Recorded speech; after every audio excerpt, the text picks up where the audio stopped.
Karena ternyata menurut Google Earth yang saya browsing itu, jadi di era digital Mas Win Iya, nggak ada yang bisa iya. bohong tuh kalau soal tindakan material di dunia itu karena itu direkam. Ternyata kegiatan pemagaran laut di Tangerang itu sudah dimulai sejak 2022. Salah satu contoh aja betapa amburadulnya atau tata kelola pemerintahan dalam 10 tahun terakhir ini adalah karena greed atau keserakahan. Serahkan. Sebenarnya Yang orang ini yang harus dihukum itu ini yang ini ya. harus dihukum Pak. Bahwa pagar laut itu yang membuat adalah nelayan itu benar-benar hoax atau omong kosong. Kebetulan perusahaan itu kan salah satu yang so called dia disebut oligarki itu. Berani nggak? Inilah batu uji pertama untuk Pak Prabowo yang saya kenal itu punya jiwa pahlawan, jiwa patriotisme yang tinggi. Batu uji pertama dari Bapak ini.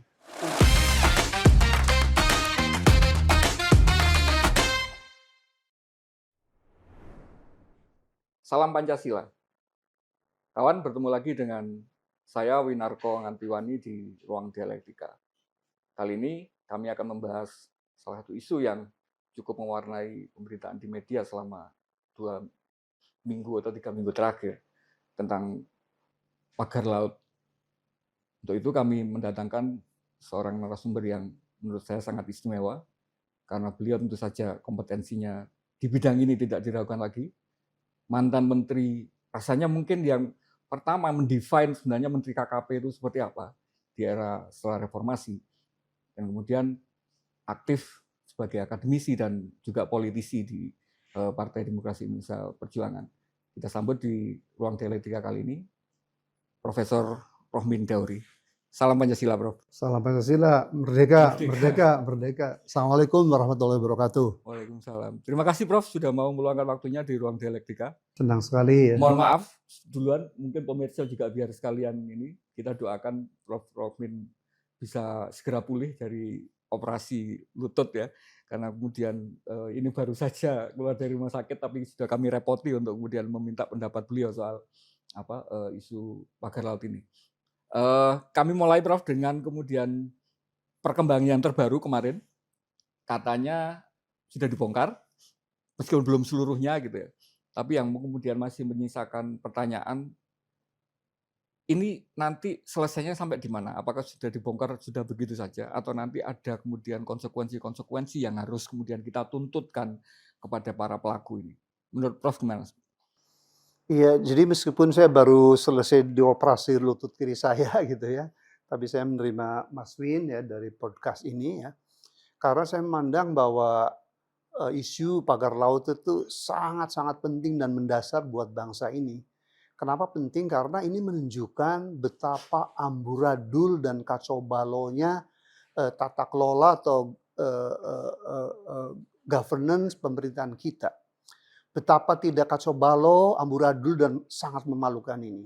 Karena ternyata menurut Google Earth yang saya browsing itu, jadi di era digital Mas Win nggak ada yang bisa bohong tuh kalau soal tindakan material di dunia itu karena itu direkam. Ternyata kegiatan pemagaran laut di Tangerang itu sudah dimulai sejak 2022.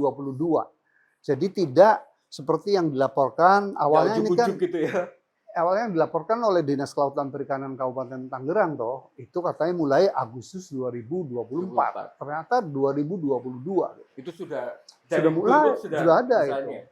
Dan belakangan dari kantornya Pak Nusron Wahid juga terungkap bahwa laut yang di dalam pagar laut sekarang, kalau nggak salah jaraknya rata-rata sekitar 3 km itu. Jadi antara garis pantai yang mencakup 6 kecamatan dan 16 desa Kabupaten Tangerang itu dari garis pantai itu sampai ke pagar laut jaraknya rata-rata 3 kilo tuh Mas. Jadi kalau 3 kilo dikalikan dengan 30,16 panjang garis pantai, saya hitung ya, itu mudah aja kalkulator itu ketemunya 90.480 hektar itu. 90.000 hektar. Dan itu ternyata menurut Google Earth itu di laut pun sudah mulai ditampling-tapling. Dan itu terkonfirmasi oleh Bapak Menteri kita, Menteri ATR dan BPN, Bapak Nusron Wahid, bahwa ternyata hak guna Bangunan. bangunan, iya kan, untuk di wilayah laut yang sekarang itu akan direklamasi, itu sudah tersebar, sudah dikeluarkan oleh 2 perusahaan besar gitu ya. Nanti Mas bisa tanya sama perusahaannya Ya, itu ya. ya. Dan sebagian milik perorangan gitu.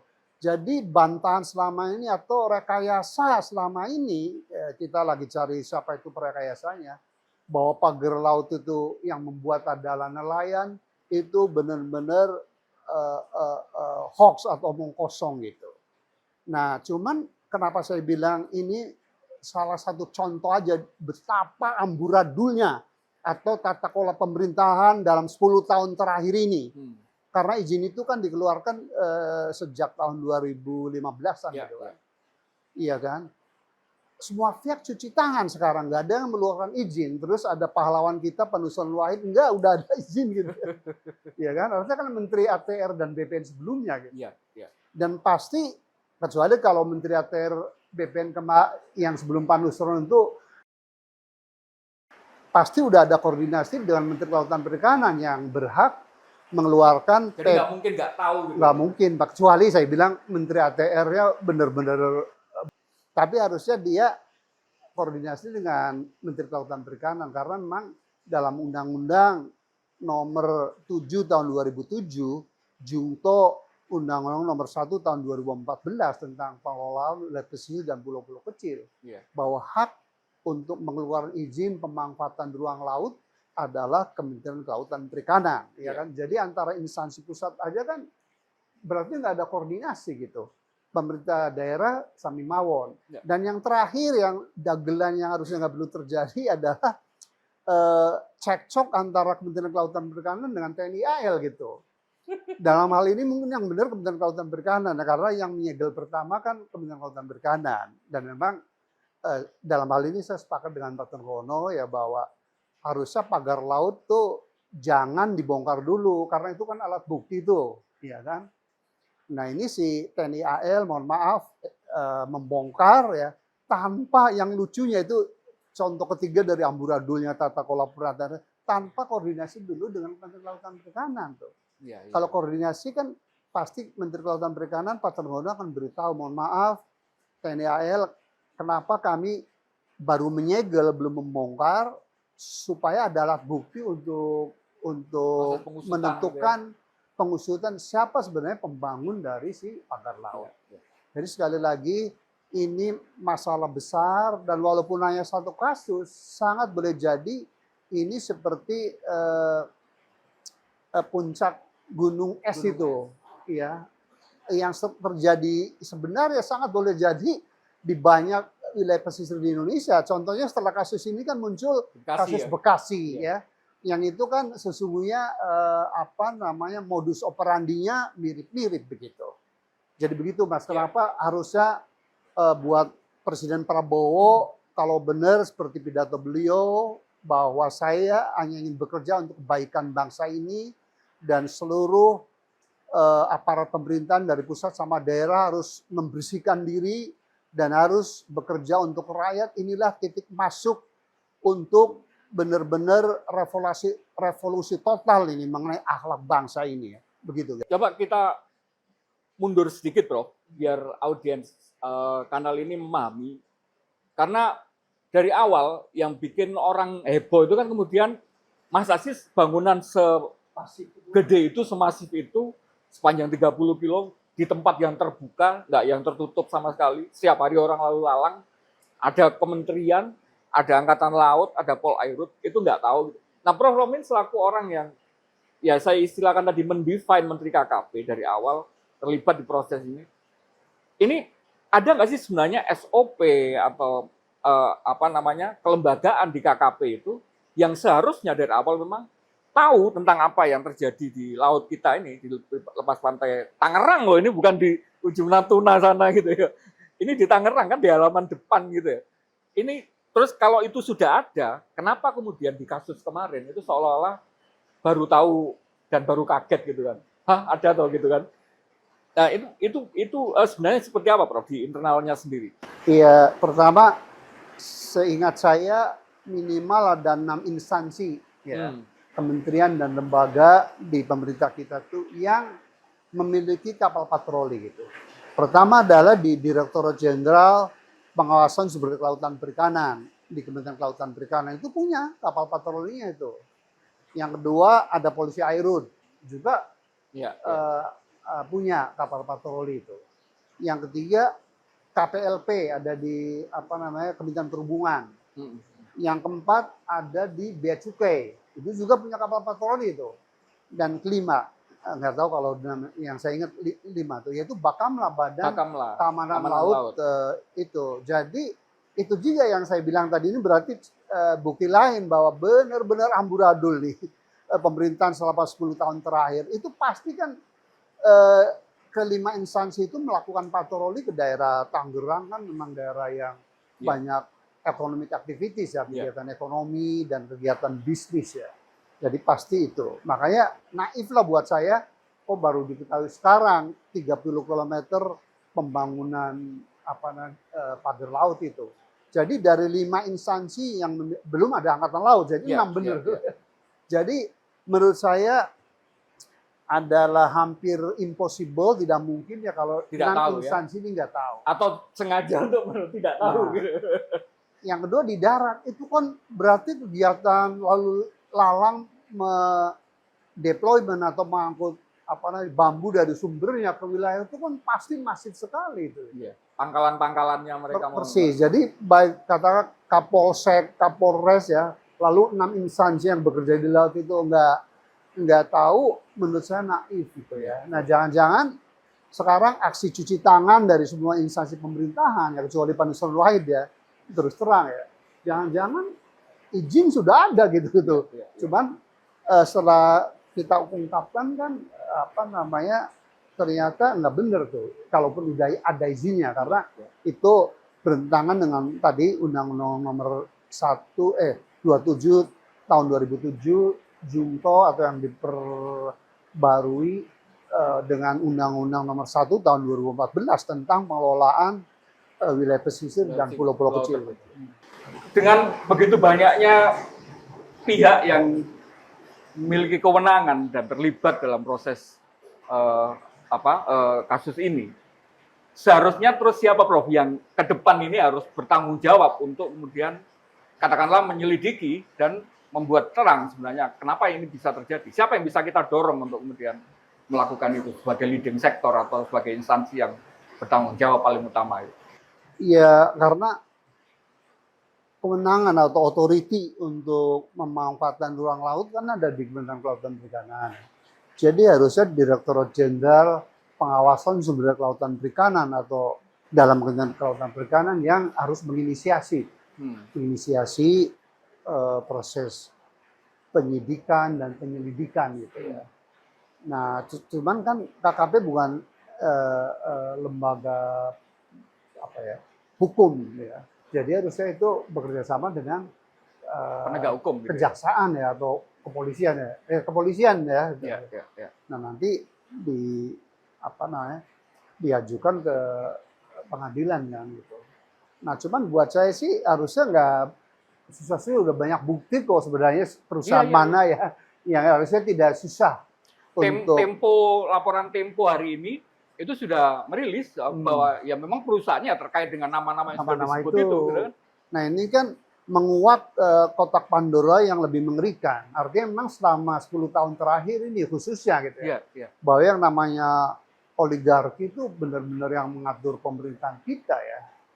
Iya kan, dan itu kan nggak boleh terjadi gitu ya.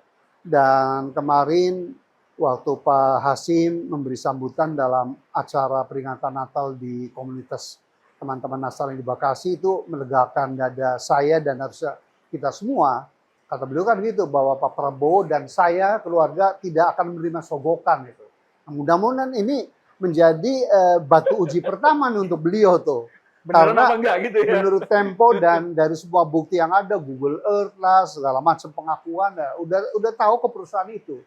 Cuman kebetulan perusahaan itu kan salah satu yang so-called dia disebut oligarki itu. Berani nggak? Inilah batu uji pertama untuk Pak Prabowo yang saya kenal itu punya jiwa pahlawan, jiwa patriotisme yang tinggi. batu uji pertama dari Bapak ini untuk menuntaskan kasus pagar laut ini.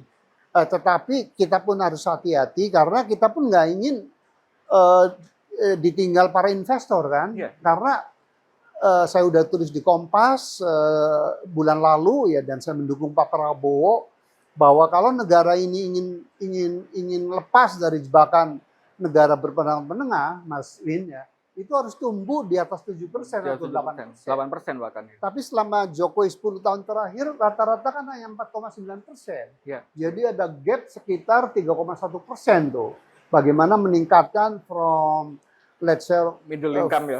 Middle income, dan itu kalau pertumbuhan ekonomi kan variabelnya 4 tuh. Ada investasi, ekspor, ketiga konsumsi, keempat impor. Nah, kalau negara mau maju dan situasi yang lebih stable, harusnya investasi yang kita dorong. Dan investasi kita dorong itu adalah harus ada kepastian hukum, kemudian konsistensi kebijakan, dan kenyamanan berusaha. Ya, jadi kalau saya Pak Prabowo, akan saya undang pihak yang terlibat itu, tuh pengusaha itu, bahwa oke, yang masa lalu kita ampuni, tapi ke depan nggak boleh gini lagi nih. Yang kedua, yang sekarang lagi terjadi, akan saya proses hukum seadil-adilnya. Nah, yang kedua transparansi, yang nggak pernah ada kan transparansi ini. Harus dicatat Mas Win dan seluruh pemirsa ya. Di seluruh dunia yang namanya kota itu hampir semuanya reklamasi kok. Memperluas lahannya itu. Singapura, tetangga kita, bagian utama Malaysia, Hong Kong, Korea Selatan, Incheon, Seoul itu, Jepang, ya kan, Nagoya, Boston, Jepang, semua itu. Cuman di negara yang maju dan benar prosesnya ini, benar-benar tidak ada pejabat yang mengambil keuntungan di situ, atau ada pejabat yang mendapatkan saham kosong. Kalau prosesnya ini benar-benar transparan, AMDAL-nya dilakukan dengan terbuka dan profesional secara keilmuan, saya yakin rakyat tahu kok bahwa memang kalau namanya kota besar ya tidak kompatibel, tidak cocok dengan aktivitas kenelayanan gitu. Nah, tapi kalau transparan dan adil, harusnya kan nelayan tetap diwongke dan dimakmurkan. Contohnya Taiwan, itu lahan nelayan itu benar-benar dijadikan saham, Mas, gitu. Jadi kalau ganti rugi misalnya 10 miliar, yang dikasihkan ke nelayan itu hanya 5 miliar saja. 5 miliarnya itu dimasukkan ke dalam sahamnya si konglomerat tadi. Ya. Jadi double benefit nelayan itu dapat untuk memperbarui hidup, entah itu cari ikan di tempat lain, atau budidaya perikanan gitu ya.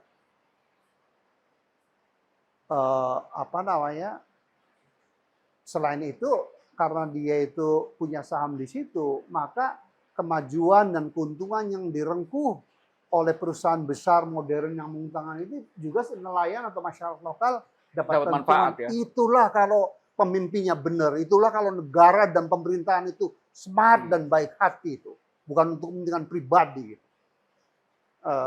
Jadi sekali lagi tidak haram reklamasi sebenarnya asal prosesnya dilakukan secara transparan, profesional, baik secara ekologi lingkungan, secara teknis, secara ekonomi maupun secara sosial budaya begitu. Dan itu yang rasanya di kasus ini menurut saya kurang proporsinya pemberitaan terkait kerugian terhadap nelayan itu sendiri, Prof, selaku stakeholder utama kan. Karena kemudian dengan dibatasi oleh pagar itu kemarin, mereka beraktivitas bernelayan tiap hari itu kan tentu saja akses ke fishing ground atau daerah penangkapan, akses ke fishing ground-nya terganggu, biayanya yang keluar untuk operasional itu menambah solar, nambah waktunya dan sebagainya. Dan itu berlangsung sekian lama. Nah, ini kira-kira nanti kalau ada proses penyelesaian ini, apakah itu akan perlu diperhitungkan sebagai katakanlah ganti rugi yang harus dibayarkan kepada nelayan atas kehilangan potensial pekerjaan mereka sehari-hari selama ini? Iya, di kebijakan publik atau keputusan pembangunan, yang namanya loss ya atau kerugian dari masyarakat itu selalu harus diperhitungkan. Kasus Timah kan memang yang ada backfire kepada sahabat saya dosen ini Perbambang dan dilaporkan itu kan ini staf ahli dagelan itu karena memang kalau Perbambang Hero menghitung kerugian itu bukan direct financial loss Iya. saja gitu, bukan hanya kerugian Iya. keuangan yang secara langsung itu. Tapi ada Misalnya potensial loss-nya ya. ada potential loss yang akan Environment terjadi, loss. yaitu environmental damage itu. Dan memang seharusnya itu dihitung supaya negara ini nggak rusak lingkungan hidupnya gitu ya. Kalau rusak kan maka pembangunan berkelanjutan tidak akan kita capai dan kita makin menjadi negara miskin. Iya, iya. Nah, menjadi pertanyaan juga kemudian ketika ini kan sudah katakanlah fisiknya, bukti fisiknya sudah dibongkar gitu ya, sudah di ini. Setelah proses ini berjalan, apa yang seharusnya bisa kita tunggu, bisa kita harapkan dari pemerintah untuk memperbaiki ini, biar ini tidak terjadi lagi. Ini kan tidak mungkin kita perlakukan ini sebagai sebuah kasus yang lalu selesai. Selesai begitu saja dengan ininya. Tapi kan kemudian harus ada yang dihukum, Prof. Yeah. Biar ada efek jerah gitu kan, biar tidak. Ini menurut Prof gimana nanti? Iya, kalau menurut saya ya ending ya atau tujuan akhir dari semua akrobatik pagar laut ini ada dua saja. Ya pertama tadi harus menimbulkan efek jerah bagi teman-teman warga bangsa baik di sektor swasta, pemerintahan maupun sektor lainnya tuh yang punya niat jahat itu nggak akan terulang lagi kan itu. Dan yang kedua adalah supaya kedepannya memberikan semacam kepastian hukum gitu ya. Jadi Mas, ini kan benar-benar dalam dilema kita tuh. Kita ingin menggenjot pertumbuhan ekonomi yang syarat utama tuh investasi harus dipertinggi gitu ya. Dan investasi yang baik adalah dari pengusaha, dan pengusaha yang baik sebenarnya harusnya pengusaha nasional gitu. Yeah. Cuman faktanya kan sejak zaman Orde Baru sampai sekarang saya pikir zaman reformasi sembuh, pengusaha nasional kan kurang nasionalisme, kurang jiwa nasionalisme itu kurang ya, hanya profit maximization, bagaimana mengeruk keuntungan sebesar-besar. Bahkan cenderung ke arah rente gitu kan. Exactly, ya, cenderung ke rent seeker, pemburu rente gitu. Nah, jadi harusnya kasus ini pun tujuan keduanya bagaimana membuat kepastian hukum untuk berorang berinvestasi dan berbisnis di tanah air tercinta ini. Para pengusaha bisa berkembang, dapat profit gitu ya. Ciptakan lapangan kerja, bisa meningkatkan pertumbuhan ekonomi gitu ya. Tetapi yang benar bukan yang ilegal-ilegal begini gitu. Jadi mengoreksi dua sisi, mengoreksi para pengusaha dan mengoreksi birokrasi pemerintahan juga yang saya sih duga pasti ada yang dapat saham kosong gitu. Ada, kalau nggak ada saham kosong ya dapat apa namanya itu fee langsung ya gitu kan. Katanya hanya tingkat kepala desanya yang di salah satu desa yang bersisir itu aja udah kaya raya sekali, Prof, dari proses itu gitu kan. Itu terbukti karena nggak mungkin amburadul begini kalau otoritas pemerintah itu tidak korup ya. Makanya CCRP kan mendefinisikan yang CCRP criminalize corruption organization reporting itu kan mendefinisikan korupsi kan bukan hanya semata-mata uang yang dikorupsi gitu ya, kebijakan. Tapi kebijakan dia yang membuat negara itu susah untuk tumbuh kembang, yang melemahkan hukum, yang membuat anak bangsa lain tidak bisa berpartisipasi dalam kue ekonomi kan, termasuk korupsi yang lebih parah atau yang lebih negatif dampaknya ketimbang hanya sekedar ngambil uang 1 triliun begitu. Dan itu penting dibongkar semua ya menurut Sangat. Robin ya. Dan ini kan siapapun yang terlibat ya. Apa namanya? Siapapun yang mendapatkan kemudian macam-macam tadi itu. Kalau Pak Prabowo seperti pidatonya, dan saya kenal baik beliau ya, seperti Pak Prabowo yang 20 tahun lalu punya patriotisme, saatnya Pak Presiden kan hanya 1 orang dari 280 juta negara ini gitu ya. Jadi benar-benar conjunction pilihan Allah ya. Jadi Bapak harus bekerja karena Allah. Ya. Dan ini kesempatannya ya. Karena tidak ada yang bisa menolong bangsa ini ya di dunia ya. Allah pasti punya senior sendiri kecuali presiden. Karena presiden punya sumber daya, punya aparat, punya polisi, punya tentara. Justru poinnya di sana, Prof, bahwa kemudian hari ini kan sebenarnya publik tidak ada yang dalam tanda petik mengarahkan pelurunya ke Prabowo karena jelas proses ini berlangsung jauh sebelum Prabowo terpilih sebagai presiden gitu ya. Proses ini berlangsung selama pemerintahan administrasi yang lain. Yang kedua kemudian dari bukti-bukti yang kemudian sudah mulai terungkap perusahaan yang dapat benefit siapa dan sebagainya. Itu kan nyambung dengan misalnya laporan Tempo yang bulan November tahun kemarin yang menghubungkan bahwa proyek PSN PIK 2 itu kan bagian dari kompensasi atas investasi atau dukungan dari pengusaha terhadap proyek IKN yang secara bisnis atau secara ini sebenarnya tidak visible itu kan. Nah, ini kan terus kemudian harusnya ada clear bahwa ini warisan masa lalu.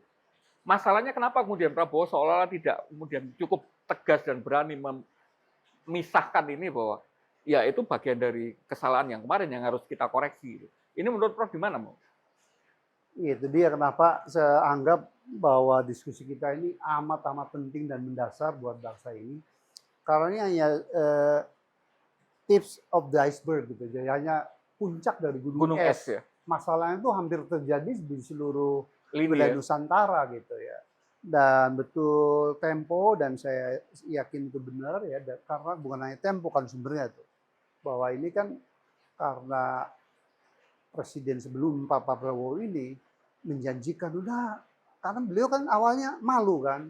Waktu awal-awal IKN kan bahwa ada investor Jepang akan datang, dari Emirat Arab akan datang, ya kan? Dari Amerika akan datang, dari Inggris, makanya beliau mengundang khusus Tony Blair ya untuk sebagai menjadi bagian penasehat. dari tim penasehat. Ternyata kan zong semua, ya kan? Karena memang secara bisnis visibility atau kelayakan bisnis just tidak layak gitu, just not visible gitu kan. Tapi kan ya itulah, kalau kebohongan satu harus ditutup oleh kebohongan yang lainnya ya, supaya seolah-olah IKN itu looks good, maka diundanglah itu kan para so-called oligarki itu kan, bangun ini dah, nanti gue kasih kompensasinya kompensasi. ini. Gitu. Nah makanya saya berkali-kali ngomong harapan kita ya sama Pak Prabowo nih kalau ingin berbagi bangsa gitu. Jadi proses hukum itu bukan hanya katakanlah kalau ini insya Allah berlanjut ya, dan yang terdakwa nanti atau tersangka itu adalah perusahaan tertentu ya. Siapa aktor intelektual ya atau penguasa waktu itu ya yang membacking kegiatan ilegal ini. Karena kalau ini tidak dilakukan seperti OCCRP melaporkan, itu nggak akan baik, Indonesia itu akan berulang gitu ya. Dan sekali lagi Pak Hasim, saya sahabat Bapak juga, saya kagum dengan pidato Bapak kemarin di peringatan Natal ya. Katanya Pak Prabowo dan Bapak sekeluarga itu tidak akan menerima sogokan. Sogokan kan bukan hanya gelondongan uang triliunan gitu ya, tapi sogokan, kebijakan diubah dengan janji nanti 2029 akan mengasih uang gitu. Saya kan tahu persis Pak ya. Sekali lagi, presiden is only one person in every country, jadi benar-benar God chosen atau pilihan Tuhan, pilihan Allah gitu ya. Kalau Pak Prabowo, Pak Hasim orang yang beriman bahwa perbuatan setiap manusia, apalagi presiden itu akan dipertanggungjawabkan di akhirat, bukan hanya di dunia. Jadi sekarang lah kesempatannya gitu kesempatan, ya. Pak, dan saya insya Allah membuktikan. saya kenal baik Pak dengan Pak Prabowo sangat dekat ya. Dan saya tahu beliau itu jiwa patriotismenya sangat tinggi. Cuman akhir-akhir ini saya seperti Mas Pin juga. Kok seakan-akan, bukan hanya seakan-akan ya, tapi fakta dari kejadian-kejadian peristiwa itu beliau kok kayak masih dibayang-bayang Pak Jokowi aja gitu kan. Padahal tadi kalau ingin memperbaiki bangsa ini, ingin memakmurkan dan memajukan bangsa ini, yang salah harus dihukum Pak. Regardless, tanpa pandang bulu, entah itu presiden atau rakyat jelata. Sorry, mantan presiden atau rakyat jelata. Ya, karena kemudian memang ketika analisanya itu mengarah ke sana, itu selalu menjadi pertanyaan, apa sih sebenarnya yang hutang budi kah, entah hutang budi kah, atau sandera yang kemudian dimiliki oleh presiden sebelumnya terhadap Prabowo ini, sehingga seolah-olah banyak hal yang itu harus dilakukan itu untuk tidak kemudian menyinggung presiden yang sebelumnya. Sama ada gium gini juga Pak, yang selalu menjadi alasan bahwa di Indonesia nggak pernah ada sejarahnya presiden terdahulu itu diperiksa atau dituntut secara hukum, seberapapun kemudian dugaan pelanggaran hukumnya itu dilakukan gitu kan. Katakanlah misalnya Presiden Soeharto saat itu gitu kan. Nah, ini kan kemudian menjadi beban yang sangat berat di awal. Menurut Prof. Romin, apakah Prabowo masih mungkin untuk kemudian kita harapkan membuktikan semua yang kita duga tadi? Ya, pertanyaan ini kan menyangkut hati dan keimanan Iya, seseorang. iya kan selalu tadi Jadi, Prof ini katanya juga iya, tak kenal personal gitu iya. ya sama Pak Prabowo. Masih ada nggak harapan itu menurut Prof? Makin luntur saya itu dengan gejala tadi ya bahwa Pak Prabowo masih mesra atau membiarkan ya cawik-cawik si Pak Jokowi itu, saya makin khawatir itu, makin debar-debar cemas gitu ya. Iya, Tapi iya, iya. mudah-mudahan ini hanya sementara ya. Selanjutnya Bapak Prabowo menjadi dirinya sendirilah sebagai presiden, kan sekali lagi hanya satu orang dalam sebuah negara kan, benar-benar God chosen ya. Harusnya ya kalau sebuah kesalahan atau kemunduran suatu bangsa, suatu fungsi, saya yakin 60% variabelnya ada di tangan presiden, Pak. Iya. 40% itu baru rakyat, baru media, Iya. baru swasta gitu. Leadership-nya itu memang harus gitu Exactly ya. ya. Dan yang kedua,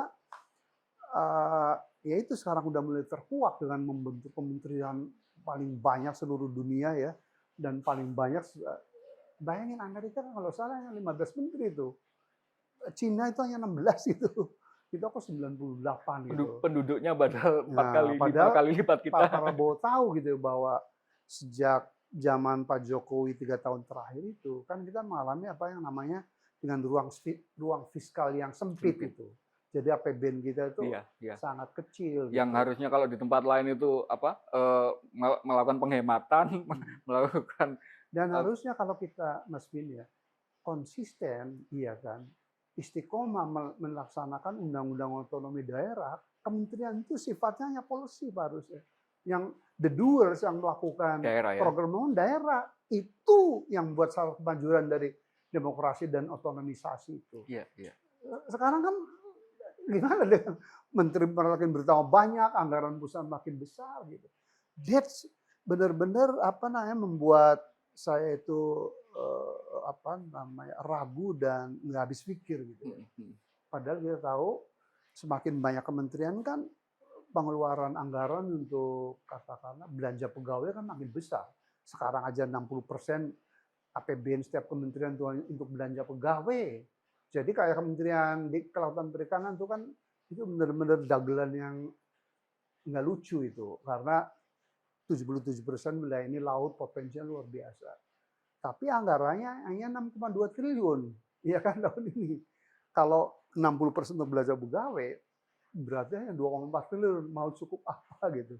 Membangun satu pelabuhan yang bersifat yang berskala samudera aja nggak cukup. Gitu. Nah lalu kita menyaksikan dengan mata kepala sendiri bahwa korupsi timahnya 300 triliun, korupsi ekspor nikel nikel itu 1.000 triliun dan kita tahu pelakunya gitu. Saya kira Pak Prabowo dan kita semua anak bangsa yang menginginkan bangsa ini maju jangan bersifat suudon sama bocor alus Tempo lah, itu sebagian besar kan benar. Itu sekarang satu-satunya media massa mainstream ya yang berani mengungkapkan kebrutalan dan kebiadaban dari elit bangsa ini atau para pemimpin bangsa ini baik di legislatif maupun di eksekutif kan Tempo. Dan sebagian besar kan kenapa saya ungkapkan ini karena ada sahabat saya Profesor dari UI nggak perlu saya sebutkan tuh, Prof jangan terlalu percaya sama bocor halus tuh gini. Ternyata makin kesini makin banyak bener ya itu. Makin banyak yang nggak bisa ditolak, nggak bisa dibantah gitu ya. Betul ya. Jadi Pak Prabowo kalau ingin mendapat masukan yang sebenarnya tentang peristiwa politik ekonomi di tanah air, sebaiknya juga mendengarkan mencermati secara arif dari publikasi Tempo, terutama yang bocor halusnya itu. Ada kemudian juga pertanyaan gini, Bro. Dengan pelibatan yang sebegitu masif tadi, dari instansi pusat sampai ke daerah gitu ya, masa sih kemudian orang sekementerian ini tuh nggak ada yang, mohon maaf, nggak ada yang bersih gitu, nggak ada yang berteriak gitu, nggak ada yang. Nah, Prof selaku yang membidani kalau saya bilang KKP itu, meskipun sebelumnya ada Pak Sarwono, tapi yang sudah format KKP itu kan di pertama kali di zamannya Prof Romin itu kan pasti kemudian masih mengenal kan orang-orang yang dulu di sekarang mungkin jadi dirjen atau apa di bawahnya itu ya. Apakah kemudian kita tidak bisa berharap dari mereka, dari kementerian-kementerian yang ada ini secara sumber daya untuk kemudian kalau ada pelanggaran-pelanggaran semacam ini, bahkan yang semasif ini akan masih ada tetap orang-orang bersih kok di dalam itu yang masih bekerja secara profesional gitu. Pidato kenegaraan Presiden Prabowo pada 20 Oktober sangat tepat. Bahwa korupsi itu di Indonesia mulai dari kepalanya itu. Nah, jadi di Indonesia kan menurut analisis saya itu kenapa negara dengan potensi pembangunan, potensi ekonomi yang luar biasa besar ini, kayak sumber daya alam, posisi geoekonomi kita di jantung rantai suplai global, ya, penduduknya terbesar keempat, ya, tapi pencapaian pembangunannya masih $4.900 per orang per tahun atau income-nya. Ya. Kalau negara maju makmur kan minimal income-nya Mas Win ya Iya, harus 14.000 lebih iya, tuh. iya. Kita baru 4.900. Salah satunya yang jadi elit, yang jadi pemimpin tuh umumnya yang brengsek udah gitu aja tuh. Ya orang yang soleh, yang baik itu yang tidak punya power, staf biasa, konsultan, dosen perguruan tinggi yang baik gitu. Itu aja kesimpulan saya itu. Nah itu udah pentingnya sistem meritokrasi. Meritokrasi Itulah tadi ya. pentingnya pemilu yang jurdil gitu. Supaya memilih presiden, gubernur, bupati, wali kota itu benar-benar orang yang capable, orang yang smart, orang yang berakhlak mulia gitu dan seterusnya. Ini kan seperti hasil penelitian Kemendagri sendiri 85% kepala daerah itu brengsek gitu. Ya karena sistem pemilu kita liberal demokrasi one man one vote gitu ya. Nah lalu kondisi masyarakat kita yang masih banyak pengangguran kemiskinan, jadi memilih calon kepala daerah, calon presiden itu benar-benar sebagian besar driven atau karena uang dan bansos dan tekanan aparat yang namanya polisi itu, benar itu. Nah, Rasanya jadi memang sangat mengkhawatirkan, katakanlah misalnya ketika membandingkan di memori saya, di belakang kita ini ada fotonya kabinet gotong royong. kabinet gotong royong yang kalau dilihat secara kapasitas, kalau keteknokratisannya itu kan rata-rata memang tidak dipertanyakan gitu kan sebagai meskipun politisi, tapi kemudian dasar ininya Prof. Romin sendiri seorang akademisi yang sangat lama di bidang perikanan, sebelumnya praktisi. Kemudian di hari ini kita dihadapkan pada komposisi menteri yang bahkan orang nggak tahu latar belakang teknokratisnya ini sebenarnya ada nggak sih? Nah khususnya mungkin di bidang kelautan dan perikanan ini, apakah kapasitas ini selaku menteri ini memang kita bisa percaya atau memang ini hanya sekedar titipan oligarki tadi? Jadi memori saya terpanggil begitu pelantikan kabinet gotong royong dengan presidennya Ibu Mega dan wakil presidennya almarhum Pak Hamzahas. Ya. Besoknya di Straits Times Singapura itu mempublikasi itu di halaman pertama tuh Mas. This is the real dream team gitu ya. Dream Karena team dream benar-benar. team benar-benar kabinet impian karena benar-benar zakon Pak. Lihat Menko Perekonomian waktu itu Profesor Doro Doro Jatun. Jatun. Memang ekonom waktu zaman itu ya Begawan itu begitu.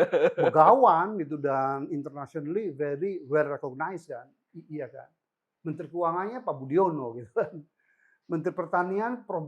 Saragi. Mana pada saat itu orang yang mengalahkan Prof. soal agriculture dan agribisnis gitu ya. Iya. Mohon maaf waktu itu yang bilang Straits Times ya. Kelautan perikanan saya gitu. Zaman itu mana orang yang nomor satu di Indonesia tentang itu kan. Makanya. Semua. Jadi itulah zakon kabinet. Maka waktu zaman Ibu Mega ini bukan saya tapi fakta data dari BPS pertumbuhan ekonomi dari 1% bisa menjadi 5% ya. Utang ke IMF bisa dilunasi dan seterusnya gitu ya.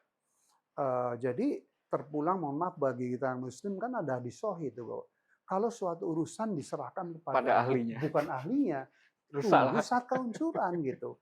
Jadi ini pun kritik konstruktif buat Pak Prabowo harus dilihat lagi Pak gitu. Bapak nggak mungkin mengharapkan Indonesia tumbuh 8% ya kalau menterinya itu bukan pada bidangnya dan manajerial leadership capability-nya yang bagus. Jadi ada 3 syarat itu. Orang pada bidangnya kalau kayak si Pak Tokahan gitu ya, profesornya yang textbook gitu ya, itu juga nggak ini karena jadi menteri kan ada political entity-nya juga. Jadi selain kompeten pada bidangnya, dia harus punya managerial capability, Pak, kemampuan memanage sektor dan manusia yang bekerja di sektor itu.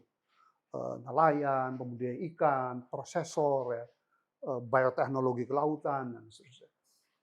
Yang ketiga tadi ada leadership. Leadership kan eh, apa namanya, Ingarso Sang Tulodo gitu. Hmm. Jadi harus Di eh, depan memberi contoh memberi gitu ya. contoh, jadi contoh bil hikmah gitu. Jadi sekali lagi salah satu penyebab keterpurukan dari masa Pak Jokowi adalah tadi tidak bukan kebijakan kabinet gitu. Kalau Bu Mega seperti mirip-mirip Pak Harto. Saya kan sebelum ini dulu dipanggil, diteliti dulu dari data BIN segala macam. Jadi track record dari seorang calon menteri Bu Mega sangat Iya, iya, sangat iya. uh, uh, uh, Iya. menilai itu, mengevaluasi.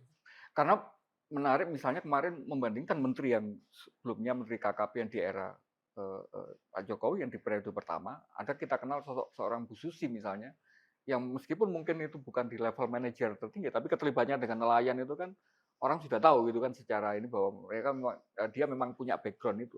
Nah, menteri yang sekarang ini dan mungkin menteri sebelumnya juga itu kan masih kayak menjadi pertanyaan besar gitu di publik. Nah, Prof selaku profesional di bidang ini yang sampai hari ini rasanya nggak terputus kan Prof di dunia dunia akademis, di kapasitas dunia internasional. Secara profesional ini Prof bisa memberi penilaian nggak sebenarnya menteri kita di KKP ini? Sebenarnya Mas Win pertanyaan itu nggak elok ya karena saya mantan menteri Oh di gitu, situ. Prof. Tapi Oke. beginilah, kalau mau saya kasih kriterianya saja ya.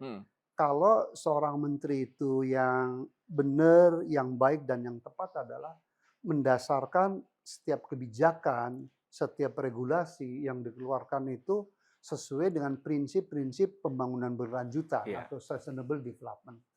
Prinsip-prinsip pembangunan berkelanjutan itu 3. Pertama adalah secara ekonomi sektor itu harusnya tumbuh kembang, ya kan?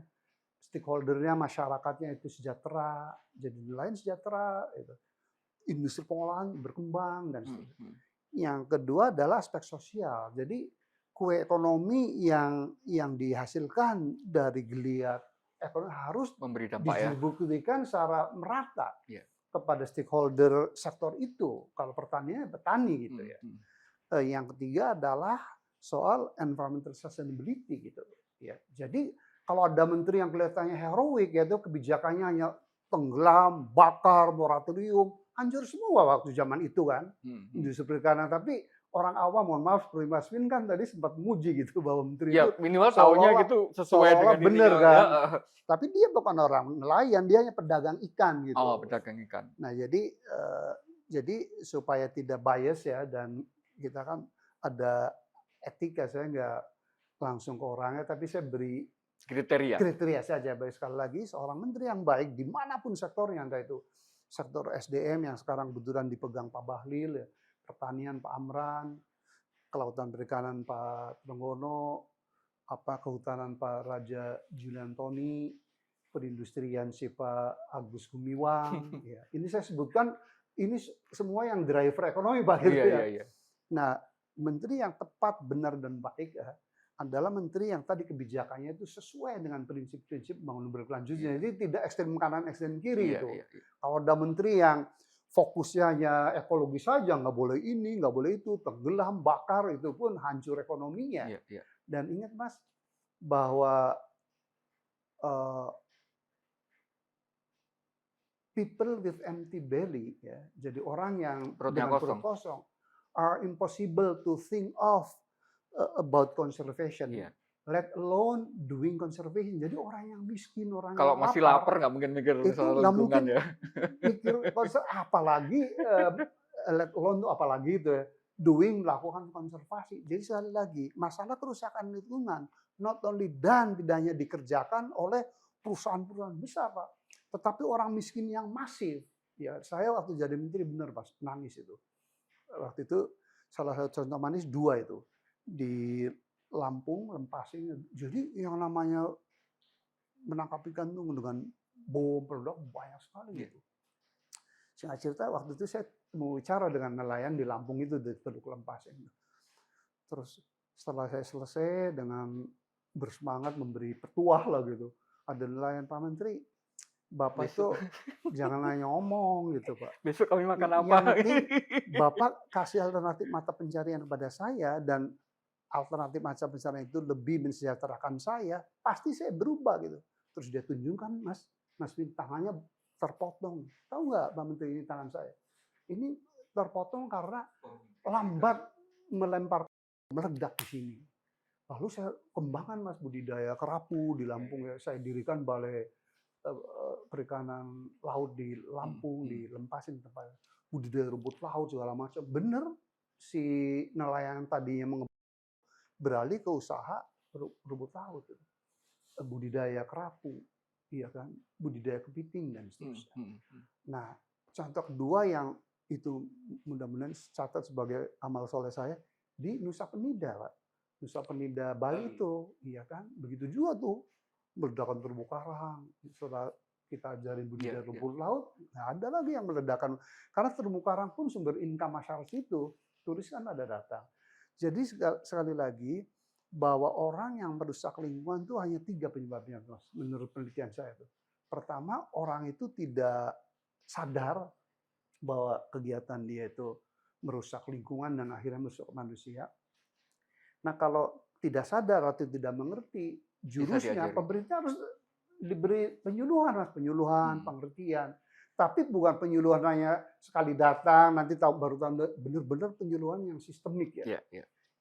Penyebab yang kedua adalah yang tadi saya sebutkan, kalau orang merusak lingkungan karena terpaksa gitu, karena lapar terpaksa karena lapar, karena nganggur gitu. Harusnya terapi atau intervensi atau kebijakan dari pemerintah adalah menciptakan lapangan kerja yang lebih mensejahterakan dan lebih lestari dan berkelanjutan. Nah, penyebab ketiga ini saya setuju dengan Presiden Soeharto adalah karena greed atau keserakahan. Sebenarnya yang ini yang harus dihukum itu yang ini harus dihukum, Pak. Jangan indah kan kalau menteri begitu kan, indah kan kalau presiden begitu kan, rakyat sendiri kok jangan main kejar segala macam, diselidiki dulu apa sebabnya dia merasa kelungkuan. Saya terus terang tahun lalu merasa terhenyak, Pak, dengan 100 petambak di Karimun Jawa itu dipenjarakan itu. Itu kan padahal program prioritas utama yang namanya untuk perikanan komoditas itu udang, bahkan 37% ekspor perikanan Indonesia itu dari udang itu. Dan dari udang itu 80% itu dari budidaya, bukan dari penangkapan. Bukan nangkap ya. Nah, ini udah berlangsung sejak 2015. Gara-gara bupatinya ganti, RT RW daerahnya diganti, lalu dipersalahkan kan kok gitu. Jadi itulah kalau Mas tanya bagaimana menteri yang baik itu supaya objektif, sepakat. Tidak ada kepentingan pribadi ya dan ilmiah, ya tadi menteri yang bisa mewujudkan pembangunan berkelanjutan, menyeimbangkan antara kepentingan tujuan ekonomi, tujuan sosial, dan tujuan lingkungan hidup atau ekologi. Pertanyaan terakhir, Prof, karena saya tahu Prof harus istirahat banyak dan kami nggak mau mengganggu waktunya terlalu banyak. Prof kan juga di posisi hari ini itu juga seorang politisi, wakil rakyat yang di Senayan, yang kebetulan juga komisinya itu juga terkait dengan Kementerian KKP gitu. Nah, kira-kira apa yang bisa kita harapkan dari wakil-wakil rakyat kita yang ada di Senayan untuk kemudian katakanlah mengawal kasus ini dan tidak hanya mengawal penyelesaian, tapi kemudian membuat benar-benar ini lesson learned benar, Prof. Sebuah pelajaran yang bisa kita ambil positif maupun juga negatifnya gitu kan untuk biar gak terjadi lagi itu. Kira-kira apa, Prof? Betul, pelajaran positif kalau ini diproses hukum secara transparan gitu ya. Lalu jangan tidak adil, harus adil gitu ya. Sehingga tadi outputnya ada efek jerak dan ke depan para pengusaha pun tidak menjadi takut kan itu, akan berusaha tapi dengan koridor hukum yang benar. Nah, kalau di Komisi 4 ini kami kan bekerja baru 3 bulan, Mas ya, dilantik 1 Oktober, November, Desember, Januari, iya baru 3 bulan. Tapi saya merasa nyaman itu. Saya feel 47 anggota DPR RI di Komisi 4 termasuk saya, itu rasanya chemistry-nya sama, Pak. Bagaimana untuk memperbaiki bangsa ini ya. Jadi kami di Komisi 4 udah solid, udah kompak gitu ya. Bahwa 4 fungsi DPR itu akan kami jalankan secara maksimal, Pak. Yaitu fungsi regulasi, menyusun undang-undang atau menyetujui undang-undang yang diinisiasi pemerintah. Yang kedua adalah fungsi budgeting, alokasi anggaran untuk kementerian, untuk daerah berapa gitu. Dan yang ketiga adalah fungsi pengawasan, Pak. Jadi pengawasan ini kami sungguh sayang saya nggak bisa ke lapang, padahal besok teman-teman Komisi 4 kunjungan spesifik ke apa namanya, ke Tangerang dan Bekasi itu. Memang untuk khusus isu Iya, ini ya? tapi saya udah memberi beberapa catatan tulisannya yang harus diperiksa di lapangan dan seterusnya. Tapi pastinya kalau Komisi 4 di bawah kepemimpinan Ibu Titi Prabowo dari fraksi Titi Soeharto gitu ya.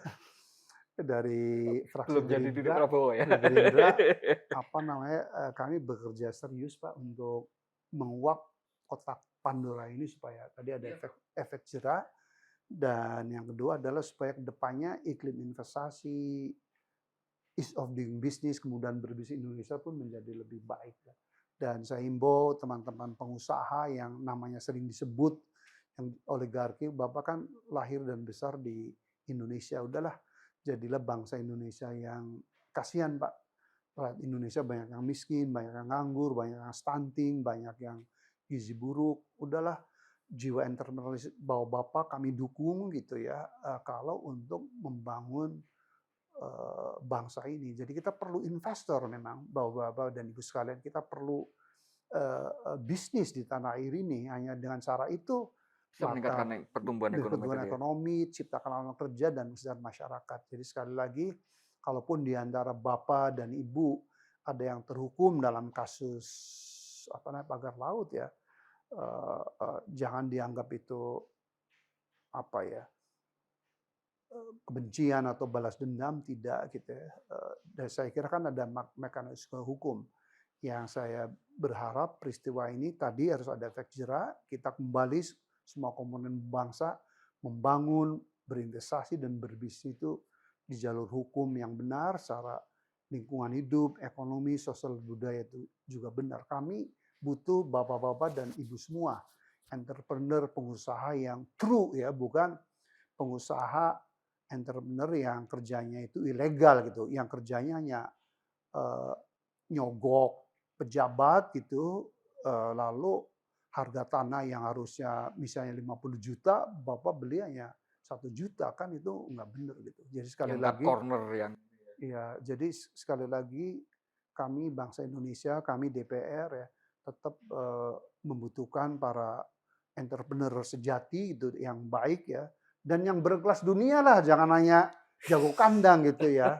Saya itu terus terang nih Mas Wi, kalau lihat Liga Spanyol atau Liga Premier Inggris, itu Iya di iya bibir iya iya lapangannya iya. kan produk Korea, Iya itu iya iya iya. Malaysia udah ada lah ya, penerbangan Turki udah, nggak ada Indonesia, ya Allah, Itu negara itu itu penting ya terbesar kayak gitu keempat di ininya ya. dunia dalam hal populasi kok nggak ada produk, nggak ada Yang bikin services pride gitu yang ya, bisa bikin menjadi pride kita ya, kembangan nasional yang itu berdaya saing di Nah, tingkat padahal kalau isu internasional. ini misalnya, kita katanya negara maritim terbesar di dunia gitu ya, kenapa nggak ada entity bisnis yang kemudian menjadi benchmark-nya dunia gitu ya. Jawabannya tahu nggak? Serahkan pada ahlinya.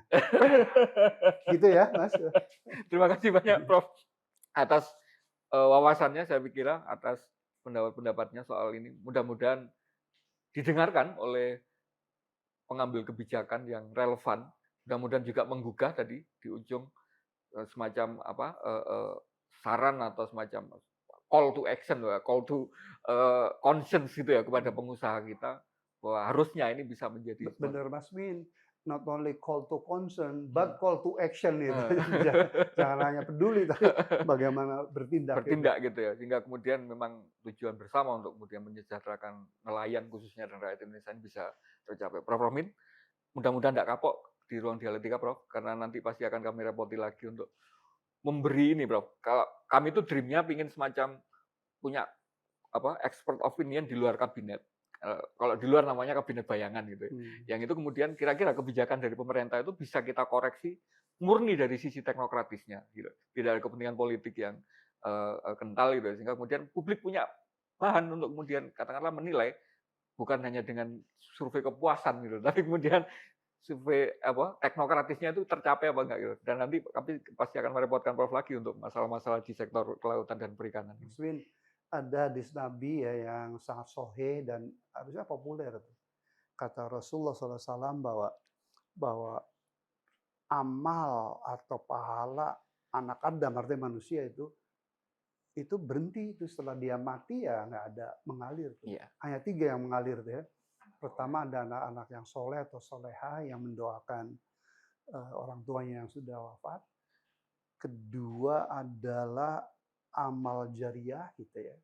Yang ketiga adalah ilmu bermanfaat. Buat Iya. saya diskursus semacam ini yang menjelaskan kepada publik ya duduk persoalan yang sebenarnya, yang secara ilmiah, profesional dari suatu kasus perkara itu menurut saya ini penyebaran ilmu pengetahuan. Jadi Mhm. jangan pernah segan-segan untuk menghadirkan saya lagi di channel ini. Karena yang saya pegang tadi itu kembalikan ke ahlinya itu menarik karena hanya 1 episode kemarin kami mengundang Iya, direktur Indef, iya, kesimpulannya sama persis, Prof, sampai kembalikan ke ahlinya dan kita nggak kekurangan kok ahli betul, itu. betul. Nggih. Dan bukti saya tidak munafik kan gitu. Bener, secara kedokteran saya itu nggak belum bisa menerima Terima emas-emas kasih itu. terima kasih banyak. Kaki aja belum bisa. Mohon maaf ininya. Nah, tapi saya sangat terhormat gitu. Jadi mari kita tebarkan ya kebajikan, informasi yang benar ya, inovasi melalui channel-channel kita. Iya, iya. Makasih. Semoga cepat pulih, Prof, Amin, sehingga bisa amin, beraktivitas lagi. amin. Saya Winarko Ngantiwani undur diri. Terima kasih. Kita ketemu di ruang dialektika berikutnya. Salam Pancasila. Salam Pancasila. Merdeka, merdeka, merdeka. Matur suwun, Prof. Merdeka.